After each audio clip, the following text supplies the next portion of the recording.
and more parents are becoming aware that yelling and punishing damage their relationship with their child. This leads to low self-esteem in all involved. Low self-esteem is the #1 culprit of an unfulfilled person with its many manifestations. What happens when a parent knows what they are doing isn't right, and they do it anyway? When we are unable to regulate our emotions, we cannot teach it to our children.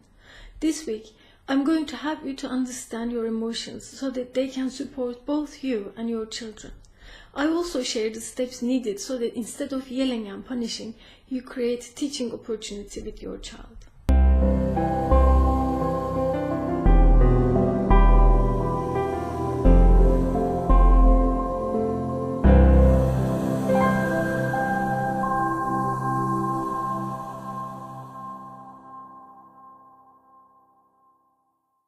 Learning about how our brain works is very helpful in regulating our emotions. We can divide our brain into 3 main sections to understand what happens when you and your child are faced with challenging situations. We are born with a fully developed reptilian brain. This part sustains life and movement instinctually. It's our survival center where our vital functions such as breathing, digestion, sleep and hunger are regulated. It's also responsible for our fight, flight or freeze response when faced with stressful situations perceived as danger. Infants can only operate from the survival center, the reptilian brain. Our emotional brain is our feeling center that's also called limbic system. This area evolves between ages of 0 to 5. Limbic system deals with memory, emotions and stress reactions and is responsible for eliciting different emotions such as anger, fears, anxieties and attachment. Toddlers operate primarily from this part of their brain as they use their emotions to express themselves, their needs and their reactions to the world. Sometimes these emotions can be overwhelming for them as well as for those around them. 0 to 7 years, according to developmental psychologists, since Jean Piaget first published his ideas in 1936, are when children develop their senses of self-identity. Toward the end of this time, they even in their thoughts and feelings take responsibility for family misfortunes such as losing money, divorce or tragic accidents. They believe their thoughts or actions have indirectly caused them. The part of the brain that continues to develop at least until the mid-20s is the prefrontal cortex. This is our executive center we call our thinking brain. It goes through growth spurts at 5 to 6, 11 to 12 and around 15 years of age. It's responsible of our self-awareness, interpretations of emotions, problem-solving, creativity, attention and thinking. Children have varying abilities to access their thinking brains depending on their emotional and physical experiences, as well as their respective ages. It is to be expected that they cannot always react appropriately, act responsibly, plan or predict in the same ways as adults. Their brain and their ability to access their brain prevents them from doing so. In order to increase your child's ability to use their thinking brain, you need to help them by seizing teaching opportunities starting from when they are toddlers and continue until they are adults. I will take you through the stages step by step of recognizing, regulating emotions and seizing the appropriate teaching opportunity with your child. A teaching opportunity arises when there is chaos. Perhaps your kids are fighting. When extreme emotions such as anger, stubbornness, sadness, impatience or jealousy are activated either in you or in your child, you must take a step backwards.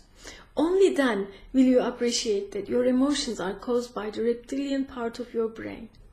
Your limbic system is preparing you to take action by ordering powerful neurotransmitting chemicals into your bloodstream for use by your body and thinking brain. From now onwards, make strong emotions your cue to access your thinking brain rather than letting your reptilian brain take over. Let's say your 5-year-old son is having a temper tantrum in order to get one more sweet instead of his dinner. Many parents get worn out when they are faced with such forceful feelings associated with unhealthy desires of their child. They either let them have a candy in an emotionally down way, or they start reprimanding, yelling. They may even hit their child out of despair. This state of intimidation activates your child's reptilian brain, meaning fight, flight, or freeze response, which makes them unreceptive to any learning activity. But their thinking brain is neither fully evolved nor is what there is hardwired as healthy habits. It's up to parents with fully evolved adult brains to fill in the gaps by modeling appropriate behavior. The following stages can only work when you can first regulate your own emotions. Step 1. You need to emotionally bring yourself to a neutral state. This means you will be calming the reactions of your limbic system using your thinking brain. You do this by taking a step backwards before saying or doing anything. If you're on your feet, I encourage you to literally take a step backwards, even though this seems counterintuitive.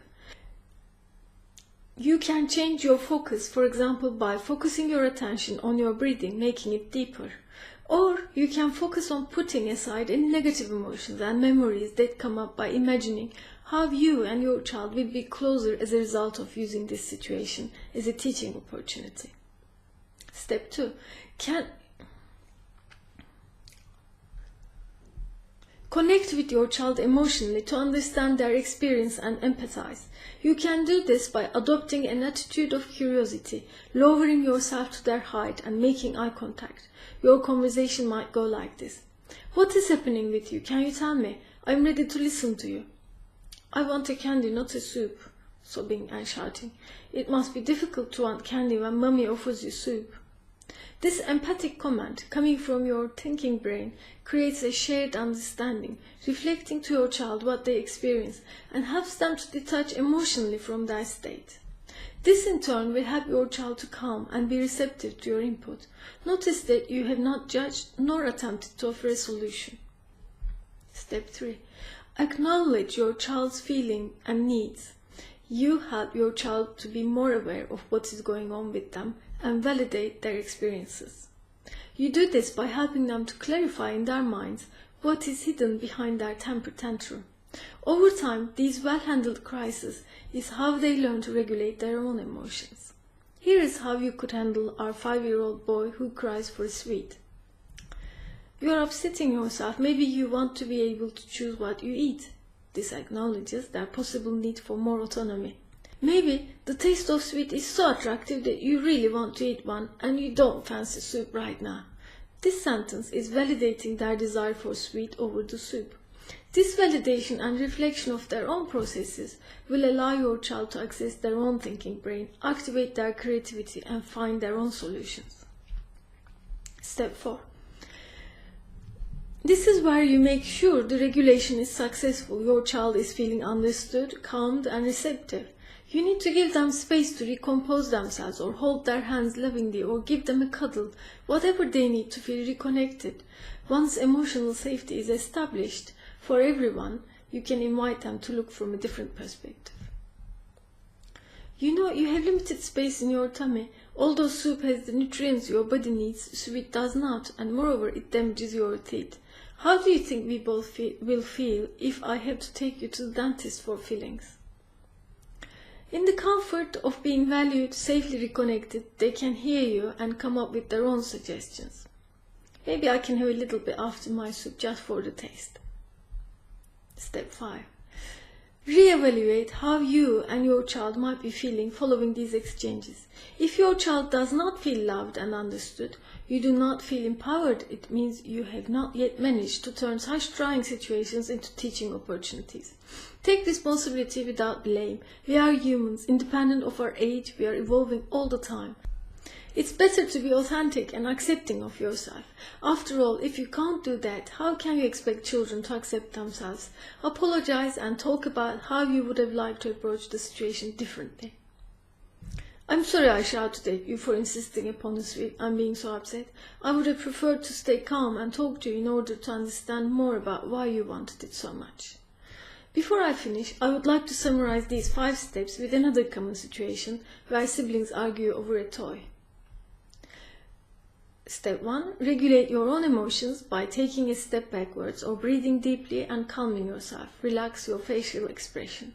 Step 2. Listen by making eye contact at your child's height without judging or criticizing but with genuine curiosity. Tell me what has happened. Step 3. Acknowledge and validate their experience. You wanted to play with that toy by yourself, or you felt your sister might break your toy. Step 4.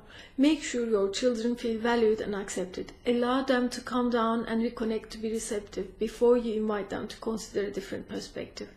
How might you feel if the toy you were playing was taken away like that? How might you feel if you saw that a toy you shared with a friend was treated in a way they can break? How might your sister or brother have felt? Allow and encourage them to find their own solutions.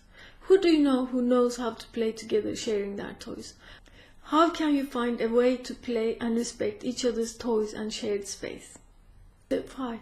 Check if they are both feeling understood and whether you feel empowered. You really can teach your kids how to better approach conflict, how to regulate their emotions, how to be empathic, and how to solve problems.